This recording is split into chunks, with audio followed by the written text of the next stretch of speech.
One day a portal opened up behind Killer's Falls, the local watering fall that was near Boot Hill, Nebraska, and the saloon run by Roberta Wolf that welcomed all for drinks, cards, and other social entertainment. The saloon served as a front for her gang. It consisted of Leslie, Brett, Ashton, Kimberly, Brooke, Charlie, and a new member to the gang, Tontana, a Native American beauty who Roberta had hired as a translator in the trading of goods and services between the gang and the surrounding tribes. Because she was a pawnee who could speak not only English but also Lakota, Cheyenne, Arapaho, probably a few other languages as well. Sitting in the front porch and sipping on her morning coffee, Roberta said to Brett, "People talk about their love of mountains and oceans, but it's always been the forests and the fields for me." "Yes," said Brett, "for me too.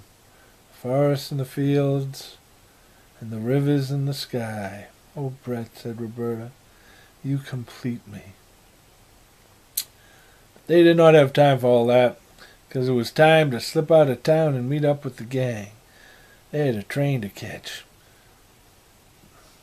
So after they robbed the train, they took the loot from the train robbery and headed for the cave behind the waterfall to hide their loot.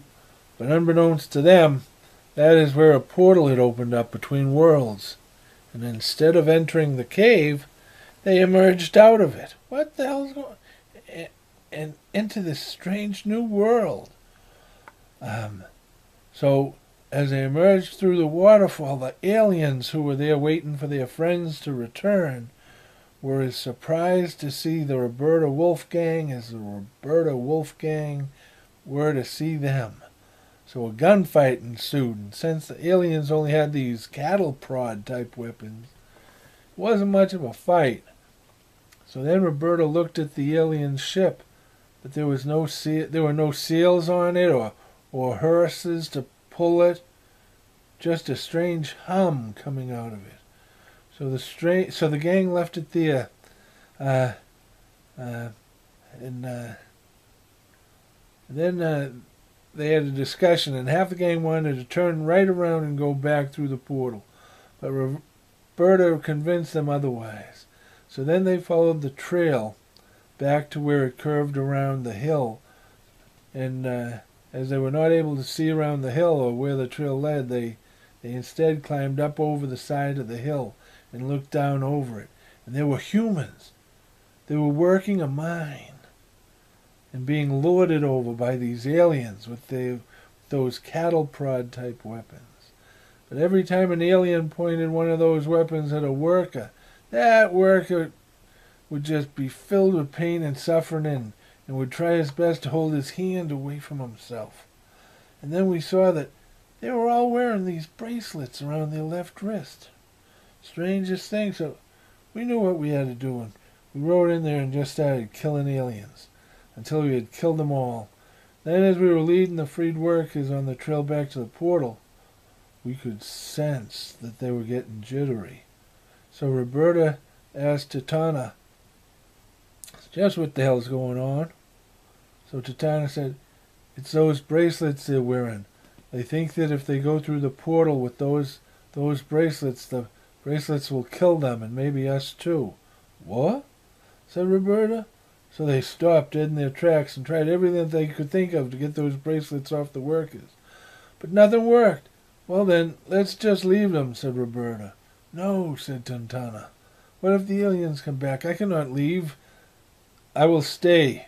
"What?" said Roberta, but Tontana's mind was made up. So Roberta said, "What about your share of the loot?"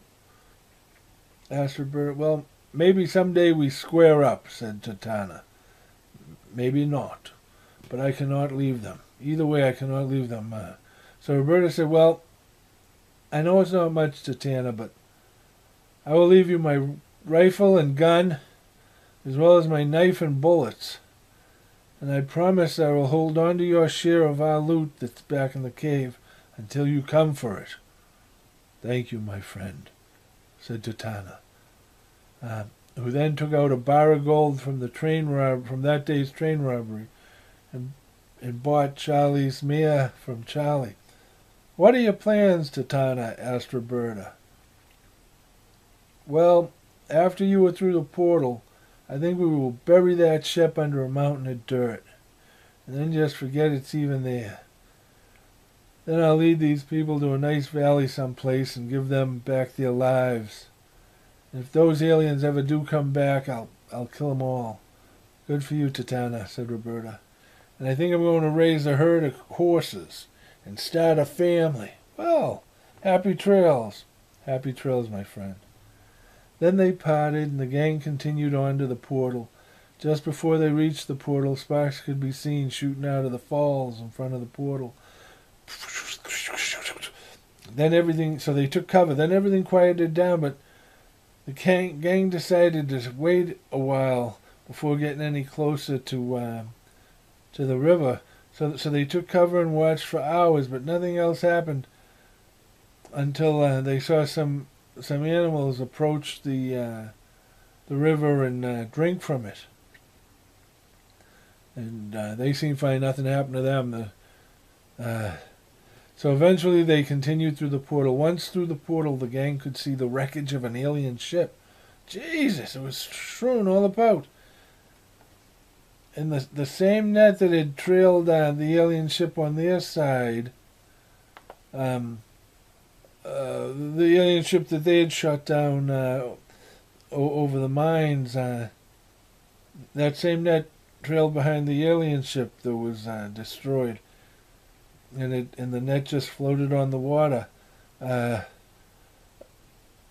So the gang surmised that by them going through the portal, they must have somehow flipped a switch or closed a door on this side of the portal, so the alien ship, thinking it was going to fly through, instead just ran into a wall and was destroyed. And all of the humans that they captured in that net of theirs that trails behind their ships must have hit the water and then climbed out of the net and swam for their lives back to the shore. So then the gang took cover, and from a safe distance they watched to see if anything would happen. They were hoping that the portal would disappear and they would be able to hide the loot from that day's train robbery in the cave with the rest of the loot.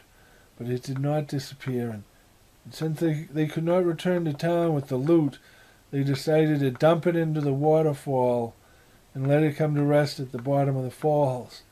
"How will we get the rest of our loot back?" the others wanted to know. "That's still hidden in the cave." But no one had an answer.